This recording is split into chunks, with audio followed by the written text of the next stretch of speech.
জিমে সবার একটা কোশ্চেন থাকে, বডিটা কখন হবে? যেখানে মানুষের কোশ্চেন থাকে গার্লফ্রেন্ড কখন হবে, এইবার এক্সামে কত নাম্বার পাবো, এই কোশ্চেন না করে আপনারা কোশ্চেন করে থাকি বডিটা কখন হবে। চলুন আজকে জেনে নিই বডিটা কখন হবে। যদি আমি আনসার দিতে যাই তাহলে আমি বলবো বডিটা কখনোই হবে না। কারণ একজন জিমওয়ালা ছেলে যতই বডি বানাক বা যতই তার বডি সুন্দর হোক, সে ওই জিনিসটা নিয়ে স্যাটিসফাই হয় না। বডি বানানোর ভোগ তাকে ছাড়েই না। যেমন আমাকেই দেখুন, 7 বছর হয়ে গেল জিমে, 2টা কম্পিটিশনও করলাম, কিন্তু এখনও যেন মনে হয় ভালো মতো একটা বডি বানাতে পারলাম না।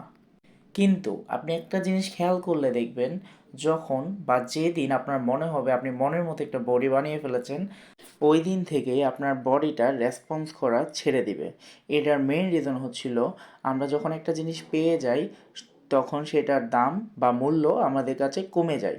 এই জন্যই আমি কখনো জিমে বডি বানাতে যাই না, আমি নিজেকে পুশ করতে যাই, নিজেকে আরও স্ট্রং করতে চাই। সবাই ভালো থাকবেন, সুস্থ থাকবেন, আল্লাহ হাফেজ।